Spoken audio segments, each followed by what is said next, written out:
It's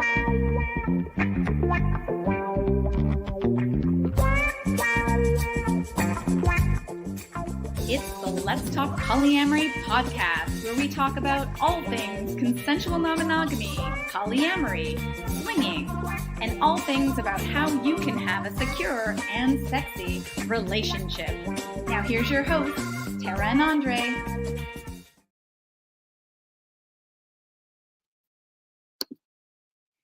Hey, Tara. Hey, Andre. Great. How are you? I'm great. That music always makes me think like we should be maybe 11 p.m. at night, like kind of like it's like very seductive, very sexy. It always gets me in a good mood. Yes. Well, it's meant to be playful. Yeah. Like we're serious, but we're also playful. That's kind of our jam. Professional playful. Yeah. So awesome. So welcome everyone to another episode of the Let's Talk Polyamory podcast. So today we're here with a brand new episode. And I don't know if you've heard this before, Andre, but some people say that in successful relationships, that there's always a kite and a string. Always? Well, interesting. So they say. So I'm curious from people who are watching us, which one are you? Mm-hmm. Yeah, do you know which one you are? I think I'd probably identify mostly as kite, but I think it also depends on whom I'm with.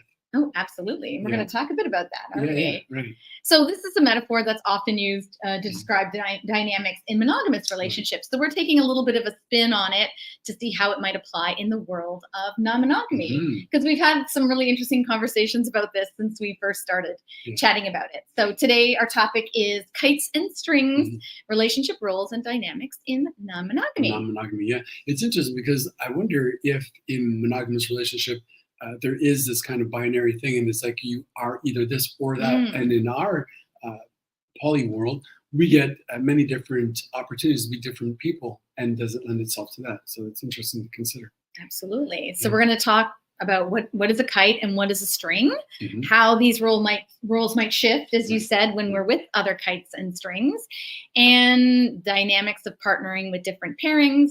And we'll also talk a bit about how, if you are one of these things, how you might want to be the other and how to make that happen for you. Yeah, that's a good idea. Why might you want to be the other? Well, it might have a couple of added benefits to it, right? You might absolutely be able to appreciate what they're going through, and also the other person, when they go into your role, might also gain an appreciation and understanding of what it's like for you. Exactly. So let's do a little bit of an introduction for those who are maybe listening to this podcast for the first time. So I am Tara Lynn Franco. I am a relationship and awesomeness coach. And I am Andre Turcott. I am a sex-positive psychotherapist. So we do this podcast and we have all kinds of supports and resources to support individuals and couples navigate consensual non-monogamy, because it's not always easy, and we want to help you make it sexy and secure. Right, sure. So we have this podcast, we have our Poly Newbies digital course, and we have our deeper dive group program, Open Relationship and Polyamory Mastery, which we're actually starting a new cohort for in October. So if you want to be part of that, let us know. It's going to be awesome. It's going to be like the new improved polyamory mastery course and include coaching with us. So so we'll make sure you have all these links in the resources section of the podcast. Awesome. Let's jump in. Absolutely. So I recently, this came up, this idea of the kite and string, because I was chatting with one of my clients, and he was just saying that we were talking about something in particular, and he's like, well, his explanation was, well, I'm the kite and she's the string. And I was like, what? And he's like, oh, you don't know that? And he got really excited. He got really excited explaining to him. He was saying that somebody introduced this concept to him. And when that happened, it brought about some, it's like, how increased their self-awareness, so to speak. So is it something you had heard about before? Not in those terms necessarily, but I think I kind of heard about the concept of somebody being kind of like the foundation, the rock, and somebody else being the butterfly, and that they could come and go more easily, and the other person felt that way about it. But yeah, it's I think on anything where we are willing to look at ourselves, our roles in these things, and look at the dynamics, I think it's always quite an interesting topic to consider. Yeah, and like since that time, we've had a lot of conversations between ourselves and then some couples we know, and then we're trying to figure out who's what and that sort of thing. Right. And and then thought about like, well, how does this apply in polyamorous or open relationships? based on and there's some things we'll talk about based on our own experiences and observations. So, Right. yeah.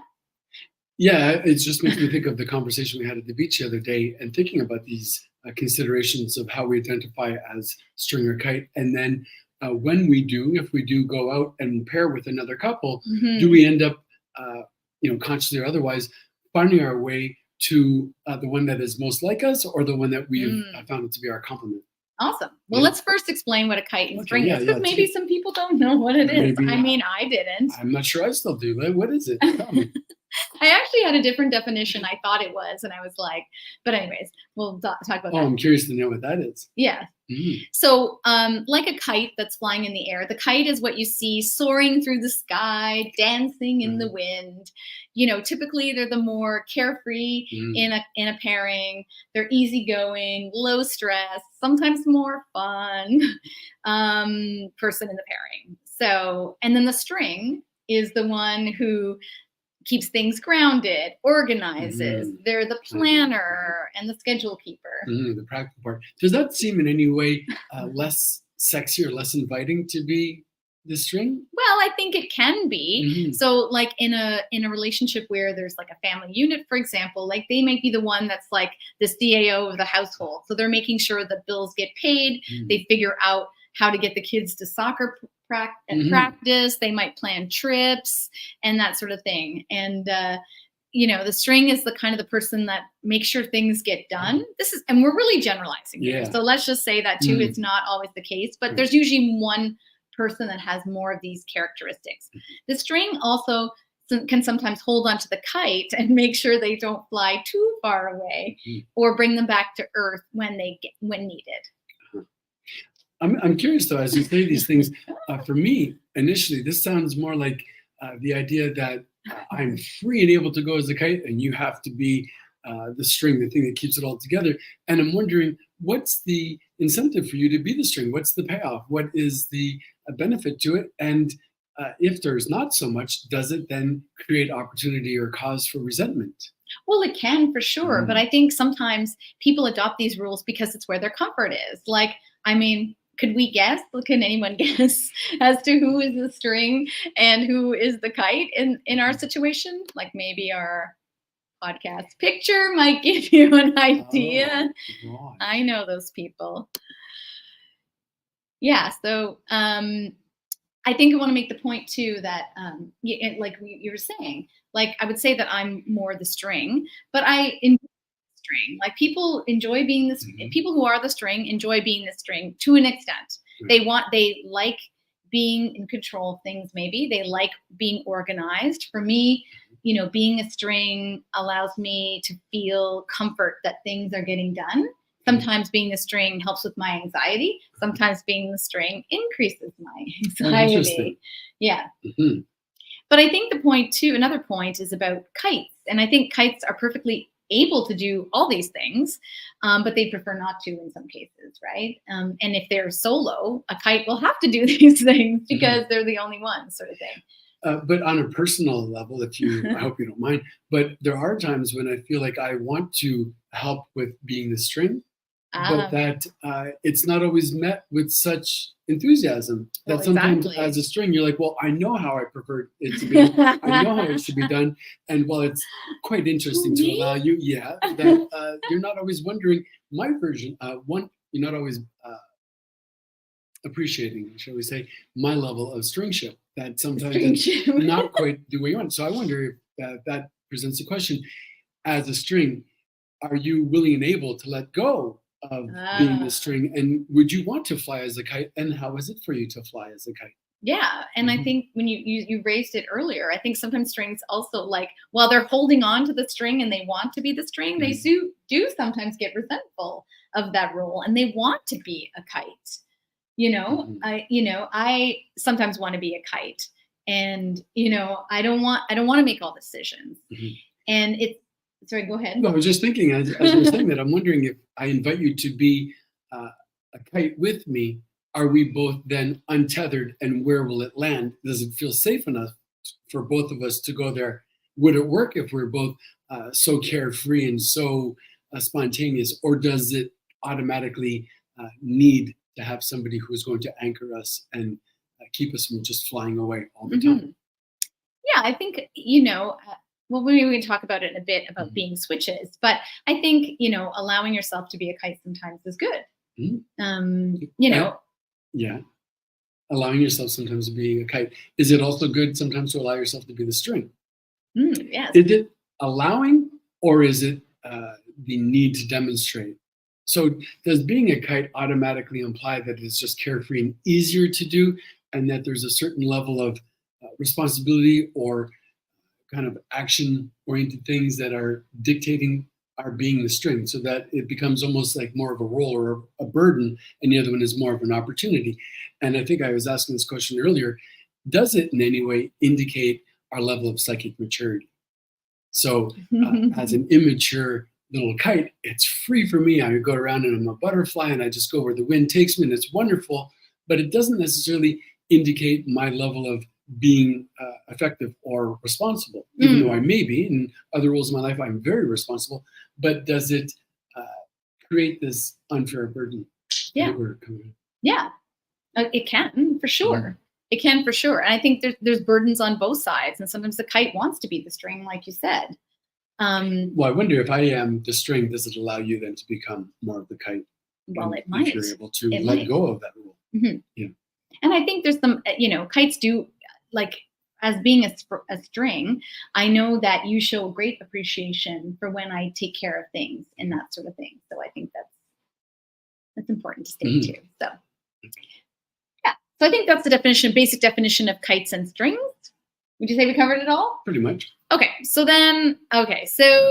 and all generalizations, I think that's important to say. Like, this is just kind of for fun. It's kind of an interesting idea to look at and might help you to, have another perspective on your relationships. So yeah, to appreciate the other person's position, right? Yeah. And maybe it's good to do some switching on occasion. Maybe we do like being in our roles, but maybe when we step outside of it, it does help us to appreciate not only our privileges, but also what it's like for the other person to be in their role. Yeah. And maybe it is a burden also to be a kite, that you also always have to be the fun-loving one, the playful one. Maybe that's also a burden too. Personally, it's not so bad. Okay. So then the other thing we were talking about, which I think is interesting, and you mentioned at the beginning, is what happens when we pair with other kites and strings. Like, who do we pair with? So yeah, I mean, I don't think we have yet the formal data to suggest that it really does happen. But I've noticed on more than one occasion, when we do pair with people, very often it seems as though I might go towards somebody who is more like a kite, and I see that you might be with somebody who is more like a string. And I wonder if we kind of get that feeling like, oh yeah, they get me in this way, or it frees me to be with other kites, and we don't have to feel as though we're in any way tethered or considering that dynamic. It's another opportunity to experience the other side of it, or the side that's more familiar to us. Yeah, maybe. I mean, I think there's a couple different situations. So, we see some couples together, and, there's definitely kites and strings. You can tell who the kites and strings are, but one of the couples we see the most, I would say that you actually pair more with the string and I pair with the kite. Yeah, it's interesting, right? So that kind of counters what I was saying, the opportunity to experience the other thing. We kind of replicate that same position. Do we do that because it is familiar to us and we do feel comfortable that way? If I were simply a kite flying in the wind untethered, would I feel as though it's in some ways unsafe because I'm not knowing where my base is? Whereas having that string connecting me, I know where my safe haven is. I know that there is this thing that will allow me to go out, but also I can come back to, and it feels quite secure. Well, some of the reading I was doing says that there can't be two, in a pairing, there can't be two kites. So someone will always take on the string role. That's interesting, because I've noticed that when I was in a relationship with a kite and string at the same time, when I was with the kite, I automatically became more of the string and wanted to kind of afford them all of the luxuries that a string would offer. And do you find it's different than when we date separately? If you think back to the people that you've dated on your own, do you find you were more with kites or strings or a mixture? That's a great question. I hadn't really thought about it through. I'll have to get back to you on that. I think that I have both sides to me. Yeah. So I think it excites me to take on both of those roles. I'm very switchy to begin with. So maybe I do find the opportunity to experience both, to be both the string and the kite. Yeah, and I know. What about you? Well, I'm just thinking back to a few people. One of my boyfriends was definitely also a string. And, we would talk about, the joke was like, we would put off, if we were going to be intimate, we ended up putting off being intimate because we were like talking about other things like business. We love talking about business and computers and like systems and stuff like that. And then, so we were very much, I think, strings together. And maybe they did allow me to be more of a kite in some situations. What was that like for you? It's good. It's freeing. And I think that sometimes when you're the string, you can often crave being the kite. In fact, I'm actually working with a couple, and the one person is more of the string in their relationship. And what they said they like about their other partner is that they allow them to be the kite. And I think that's often true too in just, when we date other people. So say you're in a situation where you have a family and that sort of thing, you're a mother, you're a parent and all that stuff. As soon as you step out of that, you can adopt on a new identity. It's because you're with somebody where you don't have those particular roles. And so in those situations, I can understand why they feel more like being a kite. But then it does then, I think, bring up this idea that maybe I want to be more of a kite in my normal relationship. Right. So being with a completely different partner, a different person, you don't have all of those roles that you might in your primary relationship. So it allows you that expression. But I wonder, going back to our primary relationship, if we are string or kite and we're wanting to have a bit of the other experience, how could we invite that? How can we ask that of our partners, and how could we demonstrate that? What can we do to encourage that kind of exchange?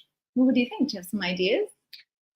Well, I think, maybe it's not always so romantic, but in a very practical way, we can simply know what it is we're wanting and try to announce that. So I am the string and I would like to fly a bit. So I might say to you, well, how about we create a situation where I feel as though I am just being taken out on a date, and I don't have to do the planning. I don't have to think about how we're going to have a babysitter or which restaurant we're going to go to. All the things that I might normally do, I might ask that or invite that of you. I might alert you to the idea that this would be interesting to me, and would you be willing and wanting to participate in this? And I say, well, okay, sure.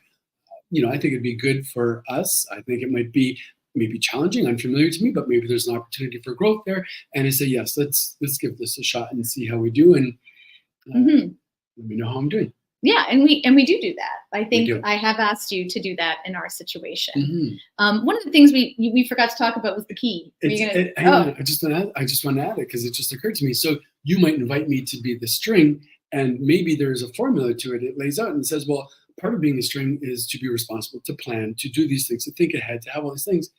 How do I allow for and encourage you to be a kite? So I say, well, you don't have to worry about the planning. You don't have to do this. But it relieves the practical considerations. But emotionally, how do you release yourself from these considerations? How do you turn it over and say, no matter what they plan as a string, it's going to be okay. Maybe it's not the way I would do it. Maybe it's not the control area that I would want. But how can I really allow myself to go at it as a kite? Maybe there isn't that same formula or criteria used. Maybe it's more of a feeling state. And how do I allow myself to feel that freeness of the kite? Well, I think some of it has to do with a bit of trust. You have to trust your partner. You have to give them a chance to do it, right? And I think we do that. And, it's exactly what I told my clients that I'm working with, is that I told them he had to be the string. You got to be the string. But as the kite, as the new string, the switchy string, the new kite might want to know that you're actually been up to date, that this is the things you're doing. But see, that to me, that falls back into the pattern of being the string. It still has the control. I want to know that you're doing it. I want to know this right. And I wonder, as a kite, do I feel that pressure and say, well, am I going to be a good enough string? Will I have it planned to their satisfaction?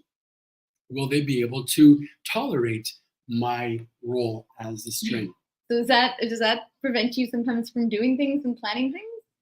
with that? Maybe in the back of my Because mind. you're worried I'm going to judge it? Will it be up to your standards? Will it be a string enough for you? String enough. Well, because as a kite, I might say, well, we'll go out for dinner. Does it really need a reservation, or can we just fly by the seat of our pants? We'll figure it out. We always have. Mm-hmm. So maybe it's not quite to your standards or the criteria you might use as the perfect string, but will it still be good enough to allow you to experience the flight as a kite? For sure. And as you know, when I'm hungry and we try to find a place that's to eat, sometimes being too kite about it is not always the best solution. But then again, we've had some amazing experiences like that when we were in Barcelona. Remember, we were on the little scooter and we were just scootering around, and we just randomly stopped on a corner, and there was that seafood place on the corner. What a great example, because in that part, I was driving the scooter. Mm-hmm. I was the string. I was directing where we were going to go. I was just making those decisions, and it allowed you to be freer and kite-like. Yeah, I think I'm more kite-like on vacations, in part. Not necessarily the planning of the vacation, but once I'm there. Mm-hmm. So we were talking about being a switch, and use the term switch because it's something that's used in BDSM, like the dominant and the submissive. And, I think we all have the ability to be both. And I like your idea about challenging each other to be it. Yeah. I was going to mention before the opportunities that we might allow ourselves in this demonstration. So if it is you and I, we are quite used to the transference, the dynamics that we have already set in place, and maybe it's harder to step out.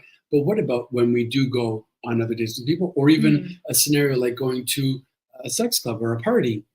Could we then feel as though, well, these things are already constructed, and now I'm freer to just be kite-like in these scenarios, in these parties? Yeah, I like a little bit of planning, and then I can feel more kite-like. Well, the club has already planned everything for you. Yes, that's true. For the most part, right? How we're going to interact with others is up to us. But I mean, they've already created the venue. There's already rules in place. There's already all the structure, which might then make it easier and more permissible for you to say, I'm going to be a kite. I'm going to leave this outdoor. It's not my responsibility. I can just go and see where the wind takes me.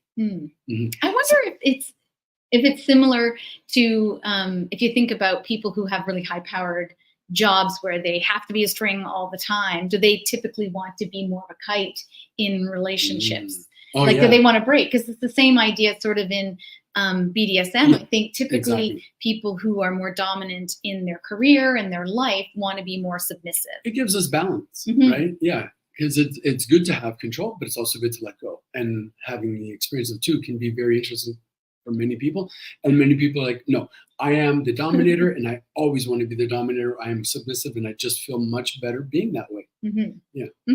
Somehow we were going to talk about the analogy of having the key, the Ben Franklin thing, and how the key, well, he had the string and he had the kite, but then when he added the key, it attracted electricity and created a new experience. And I wonder how that metaphor could be played into this consideration of when and if we were to bring in a third person, and then how does that affect the dynamics of our relationship and who we might be.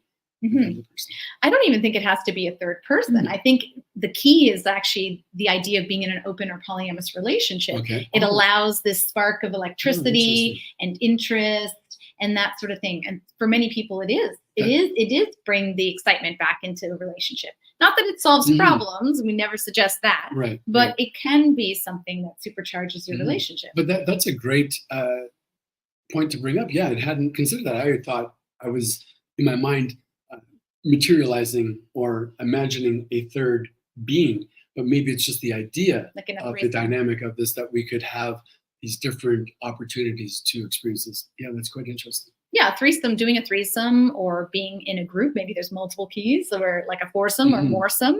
Yeah, that can supercharge a connection. Or simply being non-monogamous gives us the idea that there are opportunities where we can go into these different roles without there actually being the third person. Absolutely. So I think being able to switch and take on different roles is super important in long-term relationships. I think another example of how we do this is we're thinking about we're going on a big trip soon, and in terms of the planning. And I think every time we've gone on a trip, we've sort of done this sort of idea. Maybe I have a different concept of it, but I'll tell you what I think happens. I think we decide generally what we're going to do. And sometimes it comes about randomly, like this time, like we weren't planning on going where we're going, but an opportunity arose and we took it, and then we created a trip around it. So we start with kind of a basic idea, and then my favorite kite kind of goes like, what if we went here? What if we went here? We could pop over here, and we could pop over here. And I might say, oh, I don't know, that might be too much, or why don't we explore this, and why don't we explore this? And I think when we went to Italy and also Portugal, we did this where I kind of got some ideas. I did some research. You did research too, for sure, about places we wanted to go to. And then when we were in Portugal, for example, we had a general idea of where we were going, but then you were always really great at picking the best Airbnbs. I feel like we should not put that in my hands. That is where you are really good at being a string. You have some magic to that. But when we went to Portugal, we were going to go in a certain direction towards Porto, and then you were looking for our next place to stay, and you found this amazing like off-grid farm where we stayed in a yurt, which was not planned and ended up being like an amazing experience. So much so that we changed our whole plan and stayed an extra day there.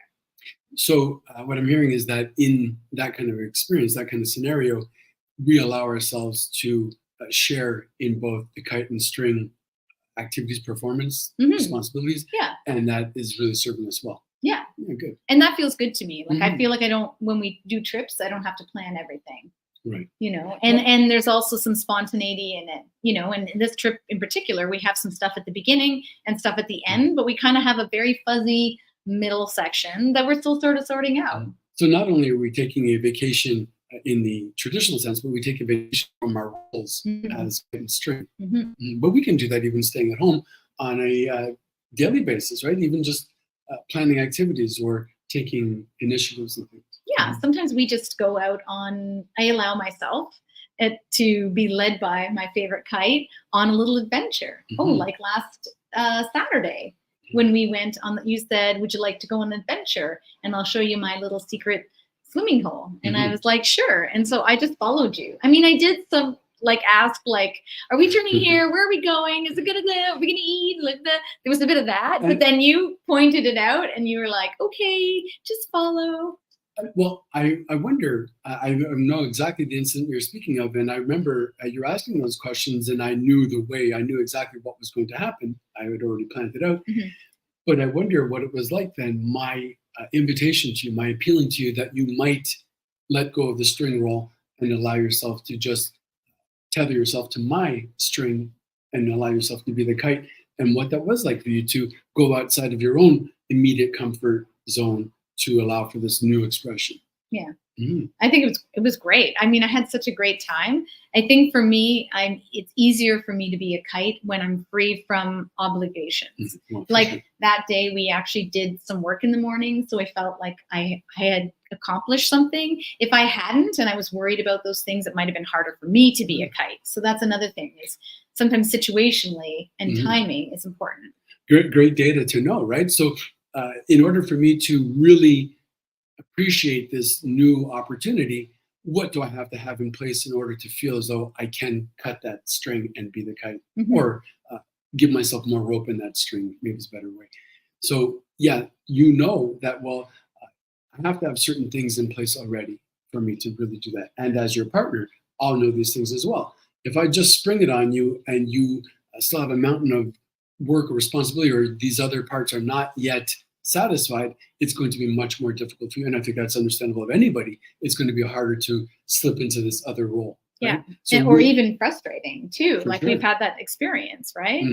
Oh yeah, absolutely. You've got this whole position that you have all these attachments to, and all these responsibilities, all these things that you are doing. And then I offer you spontaneity. Hey, come away with me and be a kite right now. You're less likely to really allow yourself or appreciate the benefits of it than if these things have already been satisfied. Then you feel, okay, now I feel as though this would be a better opportunity. But we get all that through the sharing of data by talking about it and recognizing these features. I was just going to say that. So it's just like communication. Timing is an important factor. Yeah, timing's super important. So you were telling me about a situation where you recall having a string and kite relationships simultaneously. Yeah, which is great for me because I think I live in both realms simultaneously, right? There are times when I am very responsible, and there's still this kind of carefree, spontaneous part of me that wants to not be tethered, the rebel in me, sort of. And having these two different people in my life simultaneously really gave me opportunity to feed both sides of those, and made me feel as though I could be both the string and kite. Are there specific things you're thinking of? Not to put you on the spot. Well, in my role as a string, I found myself kind of emulating a lot of things that you do, that I would think ahead of time and walk in. What are we going to do for this, that, and the other thing? And it makes me have to kind of be more mindful of the provisions necessary to put in place. And then when I was the kite, I felt as though, well, these things are already taken care of. And it really does allow me to find these new heights in being the kite. It makes me think of NRE and how sometimes an issue comes up in relationships when somebody who's normally the kite then meets someone they really like, and then they start planning dates and doing things and that sort of thing. And their partner, who's the string, is like, hey, you don't plan those things for me. And so there can be that jealousy and some of that dynamic that happens. And so it's another thing to be aware of. It made me think of it when you were telling me that. Because I think that happens a lot, right? When we date other people, we make plans, right? But if we normally have a kite in our relationship, if it's our comfort zone, maybe we don't do that as much. I don't know. Yeah, maybe. I think it depends, again, who we are attracting. Are we attracting a string or a kite? So if we're attracting a kite, do we imagine that they are going to plan out all these things? Or if we go with the string, do we then assume, well, maybe they're more likely to do these things? I know for me, when I date someone new, I'm like, I just want them to make a plan. They're like, oh, whatever you want to do. I hate the, oh, whatever you want to do thing. I'd be like, why don't we go here? What do you think of this? And like make a suggestion. And then I'd be like, okay, yeah, but I don't want to choose. I want someone to take kind of the lead. Because maybe when I date other people, maybe that's where I want to release my stringiness. That's interesting, because as a kite, I sometimes feel as though it becomes this great burden, in a sense that I have to plan. And not that I'm not willing to make the effort, but will the plan be satisfactory? Will it be good enough? Will it be the right plan? And it kind of puts it out there.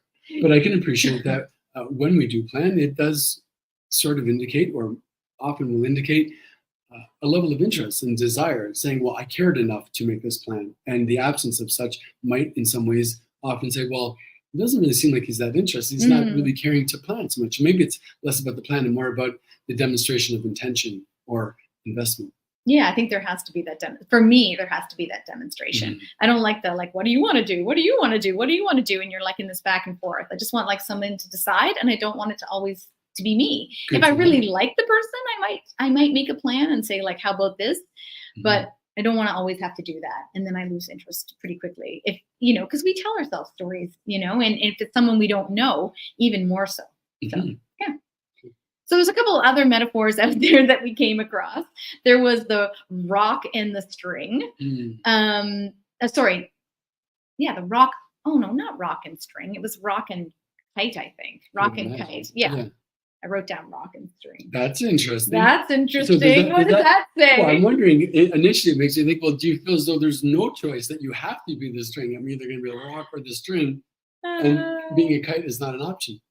Yeah, so the rock and the string, it's pretty similar. It describes a situation where one partner's role is to be the rock, the grounded person. They make logical decisions, thinking with their head and not with the heart. And then the other partner is the kite, the one who wants to fly. They're often more impulsive and act upon what their gut tells them. What's interesting about all these pairings, though, is that we do find people that are different than us. Like, I don't think I'd want to be with a string all the time. I like having a kite. You're my favorite kite. Oh, thank you.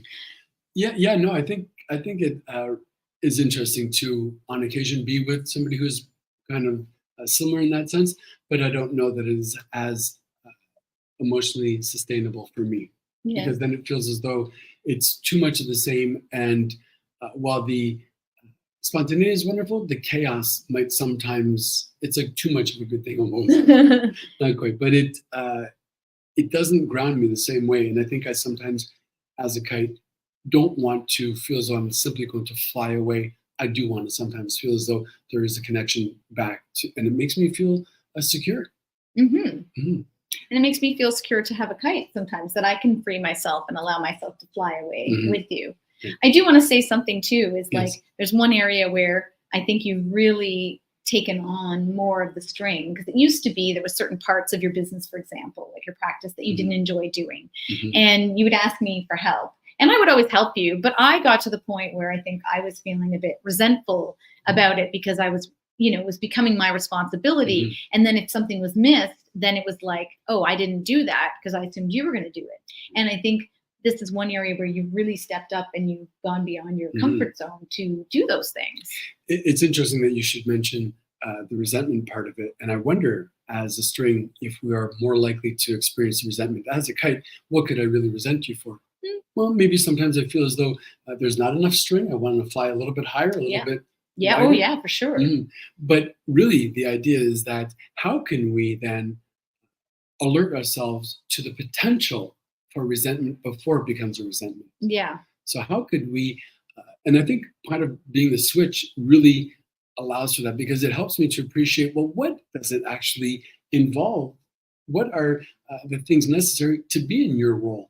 And then when I am in your role, I can come back and say, oh, wow. So for me to fly as a kite, you might feel as though all of these components have to be in place in order for you to be a good string. And if I am able to recognize those things and participate in some of those, maybe then you might feel less resentful in being the string as opposed to not being the kite. Yeah, for sure. And I think, and our trip again is a great example of this. We started doing the planning and you were like, I would really like this all like organized because it's a lot. And you took the initiative to like put it all in a Google document so that we can collaborate. Well, it doesn't sound like a big deal, but anybody who actually knows me, it's a big deal. I'm trying to refrain from saying I don't have a good relationship with technology. Yes. I have a better relationship with technology, but I'm not known for my prowess in being able to make spreadsheets and things like that nature. But I do see the benefits to it, and I realize the work that you do put into that. So I said, well, let me see if I can do that. And you know what I've come to find out? You don't do very much work at all. It's easy. That's not true. That's not true. No, it made me appreciate just how much you do for that. And I think it's great. Well, it made me appreciate it. And on your point of resentment, this is actually something I did with a couple that I was working with as well, is they decided that it would be helpful to take turns in planning things. And so they alternate between planning date nights. And so the one person, they just tell them like what exactly they have to wear or bring or whatever. And then the one person just, plans everything, you know what I mean? And they alternate that. And that was kind of a fun way to sort of take on a different role and also not feel like you're the responsible one to plan the time. I think I heard what you were saying. I was listening, but at the same time, I did have another thought that came to mind. I was wondering if you might be able to tell me or other partners, how could I be a better kite?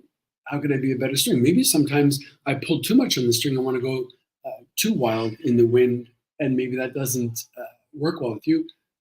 What, if anything, could I do to be a better person in that role? I don't know. Did you have some ideas? No, I was just thinking about criticism for you. Maybe sometimes I do want a little bit more length in the string, but then we're like Tara, like, can you just like relax, But that is counterproductive, because I'm pulling at the string, and what happens is when we feel that tug, then we want to hold on even tighter, right?